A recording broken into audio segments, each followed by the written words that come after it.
En las dos unidades anteriores hemos hablado de la vida espiritual del pastor, así como del desarrollo de su intelecto. Pero dado que no somos almas desencarnadas, en esta unidad estaremos hablando del desarrollo físico y emocional del pastor. Y una vez más, me veo en la necesidad de usar ampliamente, aunque no únicamente, de la sabiduría del pastor Martin en su teología pastoral. Este desarrollo físico y emocional del pastor no es opcional. En primer lugar, por la doctrina bíblica acerca del hombre. La Biblia nos revela que el hombre es un ser compuesto de alma y cuerpo, dos elementos distintos, pero que se encuentran íntimamente relacionados entre sí.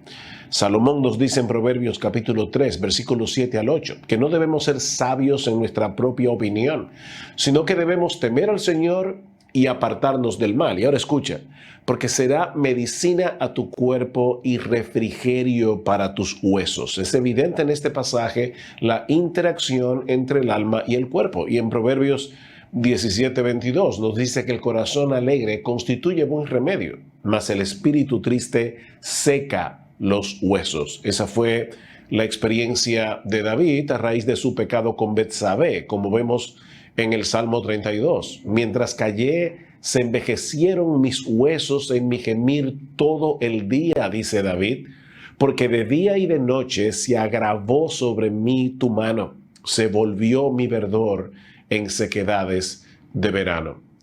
Mis hermanos, una cosa es presentar nuestros cuerpos en sacrificio vivo delante de Dios y golpear nuestra carne y sus apetitos en pos de la santidad, como dice Pablo en 1 Corintios 9:27. Pero otra cosa muy distinta es negar a nuestros cuerpos el cuidado necesario, ya que eso estaría enmarcado dentro del ascetismo que la Biblia condena. Las palabras de Pablo, tanto en Colosenses capítulo 2, los versículos 18 al 23, como en 1 Timoteo capítulo 4, los versículos 1 al 4, son contundentes en su condena al ascetismo. En segundo lugar, este desarrollo físico y emocional no es una opción debido a la doctrina bíblica de la salvación. Así como el pecado nos arropó completamente, la gracia salvadora fue diseñada y es aplicada para restaurarnos completamente. La meta de Dios es una transformación total de nuestra vida, de todo nuestro ser. De ahí la determinación de Pablo de que Cristo fuese exaltado en su cuerpo, ya sea por vida o por muerte, como dice Filipenses 1:20. Y escribiendo a los Corintios, les recuerda en 1 Corintios capítulo 6, versículo 13, que el cuerpo es para el Señor y el Señor es para el cuerpo. ¿O ignoráis que vuestro cuerpo es templo del Espíritu Santo? Les pregunta Pablo un poco más adelante, el cual está en vosotros, el cual tenéis de Dios y que no sois vuestros, porque habéis sido comprados por precio. Glorificad pues a Dios en vuestro cuerpo y en vuestro espíritu, los cuales son de Dios. Dios no solo compró nuestra alma, sino también compró nuestro cuerpo. En tercer lugar, por la doctrina bíblica sobre la naturaleza de la predicación. De acuerdo con la Escritura, la predicación es una actividad de todo el hombre y es una labor que puede llegar a ser extenuante. La palabra que Pablo usa en 1 Timoteo capítulo 5, versículo 17, cuando dice: ancianos que gobiernan bien sean tenidos por dignos de doble honor, mayormente los que trabajan en predicar y enseñar. La palabra trabajar allí es la misma que se usa en Apocalipsis capítulo 2, versículo 2, cuando el Señor Jesucristo le dice a la iglesia en Éfeso: yo conozco tu arduo trabajo. La predicación exige de nosotros una involucración total, no solo de nuestro espíritu, sino también de nuestras facultades físicas y emocionales. R.C. Sproul hace el siguiente comentario al respecto. A pesar de que los predicadores difieren en la energía que gastan en un sermón dado, se ha estimado que una predicación de media hora puede utilizar tanta energía física como una tarea manual de 8 horas. Y finalmente, esto no es una opción por las experiencias de los hombres de Dios, tanto del pasado como del presente. Robert Murray McCheyne, que murió a los 29 años de edad, dijo en una ocasión: Dios me dio un mensaje que entregar y un caballo para cabalgar. Yo maté al caballo y ahora no puedo entregar el mensaje. Y John Owen, uno de los más grandes teólogos de la historia de la iglesia, pagó con creces durante toda su vida la forma en que se descuidó cuando era estudiante. Uno de sus biógrafos dice acerca de Owen: las horas que se han tomado del necesario descanso no se redimen, sino que se toman prestadas y han de pagarse con doble interés en la vida futura. Cuando Owen comenzó a sentir que su complexión de hierro debía pagar el castigo de su entusiasmo juvenil, solía decir que se desprendería gustosamente de todo el conocimiento que había acumulado por tales medios si tan solo pudiera recobrar la salud que había perdido para ganarlo. En los videos siguientes veremos algunas recomendaciones para cuidar en una manera apropiada tanto de nuestra vida física como de nuestra vida emocional.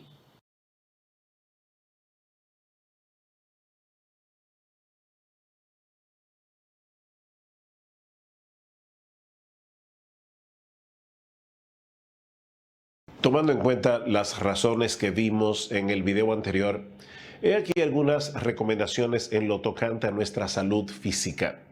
En primer lugar, cuidado con ignorar o descuidar nuestra nutrición básica. En 1 Corintios 10:31, Pablo nos exhorta a glorificar a Dios, incluso en el comer y en el beber.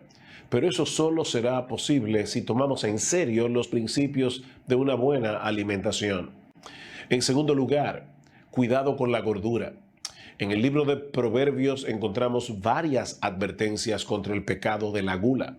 En Proverbios 23, versículos 1 al 2, dice: cuando te sientes a comer con algún señor, considera bien lo que está delante de ti y pon cuchillo a tu garganta si tienes gran apetito. Y en los versículos 20 al 21 de ese mismo capítulo, nos exhorta a no estar con los bebedores de vino ni con los comedores de carne, porque el bebedor y el comilón empobrecerán y el sueño hará vestir vestidos rotos. El pastor debe tener autocontrol, ya que la gordura nos acarrea enfermedades y aún falta de respeto de parte de nuestra congregación. En tercer lugar, cuidado con la falta de ejercicio físico. Pablo nos dice en 1 Timoteo 4:8 que el ejercicio físico aprovecha poco en relación con el cuidado de nuestra piedad. Pero eso no quiere decir que sea de ningún provecho. Y en este punto debo reconocer con tristeza que no siempre he tenido la disciplina que se requiere para mantenerme ejercitando mi cuerpo como es debido. Pero eso es algo con lo que debemos luchar si queremos ser responsables en el cuidado del cuerpo que el Señor nos ha dado para servirle. En cuarto lugar, cuidado con no proveer a nuestro cuerpo del sueño necesario. Si bien es cierto que la Biblia habla fuertemente en contra de la pereza y el mucho dormir, también nos enseña que el sueño es un regalo de Dios. Dice en el Salmo 127:2 que Dios da el sueño a sus amados. Y en Marcos 4:38 encontramos a Jesús profundamente dormido en la barca luego de un ministerio agotador. En quinto lugar, cuidado con tener una vida balanceada en cuanto al tiempo que dedicamos al trabajo ministerial, al descanso, al ejercicio físico, etc. No debemos descuidar nuestro tiempo de descanso. El mismo Jesús tuvo que apartarse de la multitud para tomar un tiempo junto a sus discípulos, dice en Marcos capítulo 6, versículo 31. En su presentación de la teología pastoral de Albert Martin, Brian Borkman dice al respecto: un pastor diligente sabe que si hubiera 10 días en una semana, podría llenar cada día, desde el amanecer hasta la puesta de sol, con actividades ministeriales relevantes. No se trata de cuánto trabajo hay por hacer, sino que es un asunto del divino patrón de vida de Dios. Y ahí Borman cita Génesis capítulo 2, versículos 2 al 3, Éxodo capítulo 20, versículos 8 al 11. Otra razón que explica este patrón, dice él, es considerar erróneamente que uno es tan importante en el reino que no piensa que puede irse con su familia de vacaciones sin que el reino se derrumbe. Los ancianos deben ser insistentes en este punto con respecto a los pastores a tiempo completo que tienen a su cargo un raudal de responsabilidades ministeriales. Debería haber suficiente tiempo de vacaciones e incluso permisos para realizar estudios. Los pastores no son máquinas. Termina la cita. Por eso decía Spurgeon, aprende a decir que no, que te será más útil que saber latín. Finalmente, no dejes de prestar oídos a las advertencias de aquellos que te aman y te conocen bien, especialmente tu esposa y tus compañeros de milicia. El oído que escucha las amonestaciones de la vida entre los sabios morará, dice en Proverbios 15:31. En la siguiente lección veremos algunas recomendaciones en cuanto a nuestra vida emocional.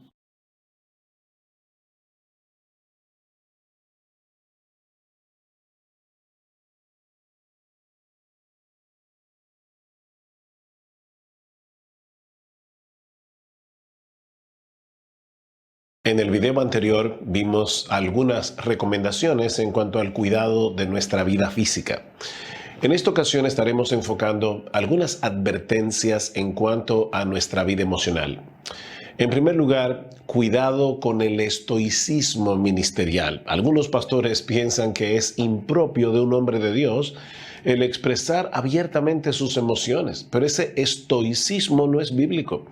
En el libro de los Salmos encontramos una amplia gama de expresiones emocionales y en el Nuevo Testamento vemos al Señor Jesucristo expresando su gozo, su dolor, su molestia. Y lo mismo encontramos en la vida de hombres como Pablo, quien no tiene reparos en hablarnos aún de sus lágrimas o de sus temores. En segundo lugar, cuidado con el aislamiento social. Dios mismo declaró que no era bueno que el hombre estuviera solo. El Señor no puede ser acusado de parcialidad por el hecho de que buscara más la compañía de Pedro, Juan y Jacobo, como vemos en los evangelios. De manera que los pastores no debemos ser acusados por el hecho de preferir socialmente a ciertas personas y elegirlos como nuestros amigos más cercanos. En ese sentido, llama poderosamente la atención las palabras de Pablo en 2 Corintios capítulo 7, versículos 5 al 7. Porque de cierto, dice él, cuando vinimos a Macedonia, ningún reposo tuvo nuestro cuerpo, sino que en todo fuimos atribulados, de fuera conflictos, de dentro temores. Pero Dios, que consuela a los humildes, nos consoló con la venida de Tito. Y no solo con su venida, sino también con la consolación con que él había sido consolado en cuanto a vosotros, haciéndonos saber de vuestro gran afecto, vuestro llanto, vuestra solicitud por mí, de manera que me regocijé aún más. Pablo era un hombre de carne y hueso, que se consolaba con la compañía de sus amigos. Pero no solo necesitamos consuelo, sino también ser pastoreados. A menudo los pastores olvidan que son ovejas y que tienen la misma necesidad de ser pastoreados como cualquier otro miembro de la congregación. Paul Tripp dice al respecto: pastor, asegúrate de que seas pastoreado todo el tiempo que tú estás pastoreando a los demás. Busca una persona madura y confiable con quien puedas compartir tu corazón. Trabaja con esa persona para construir un vínculo fuerte de confianza. Niégate a vivir sin esa clase de persona en tu vida. Reúnete con este individuo con tanta frecuencia como te sea posible. Comparte con él tus luchas y sé lo suficientemente humilde como para escuchar cuando te hable como pastor. Yo doy muchas gracias al Señor por los pastores que tengo en la congregación y sobre todo por aquellos con quienes he podido desarrollar una relación muy cercana a lo largo de los años. En tercer lugar, cuidado con tomar demasiadas responsabilidades. Es cierto que la mies es mucha y que los obreros son pocos, pero nosotros no somos el Mesías. Dios no nos ha llamado a tomar sobre nuestros hombros todas las oportunidades de servicio de las que somos conscientes. En cuarto lugar, debemos cultivar un ambiente familiar saludable, un hogar que sea realmente nuestro refugio, donde podamos expresarnos abiertamente y sin temor. Una cosa es ser hospitalario y otra muy distinta es la de permitir que las personas invadan nuestra intimidad familiar. Y yo no sé de qué manera puedo resaltar eso con más firmeza, pero cuida tu hogar, cuida tu relación con tu esposa y si todavía tus hijos están en casa, cuida tu relación con tus hijos. En quinto lugar, debemos cultivar la habilidad de no tomar el yo muy en serio. Escuché esta advertencia hace muchos años y no puedo recordar todas las veces que he tenido que traerla a mi memoria a lo largo de mi vida ministerial. Si tomas tu yo muy en serio, vas a recibir muchas presiones y te sentirás amenazado cuando alguien te ofenda o te insulte o te ignore, etc. Finalmente, debemos cultivar la habilidad de tomarnos el tiempo para diversiones saludables, ya sea escuchar música, tener algún pasatiempo como hacer sudokus, por ejemplo, practicar algún deporte o incluso leer buena literatura secular. Hubo una época en que mi esposa y yo nos íbamos los lunes en la tarde a una librería de nuestra ciudad y luego nos tomábamos juntos un café. El punto es que si mantenemos tensa todo el tiempo la cuerda de nuestro arco, tarde o temprano se va a aflojar y perderá su capacidad de arrojar las flechas. Debemos cuidar de nuestra salud física y emocional, así como cuidamos de nuestra vida espiritual o de nuestro desarrollo intelectual. Eso es parte de glorificar a Dios con nuestro cuerpo y con nuestro espíritu, los cuales son de Dios.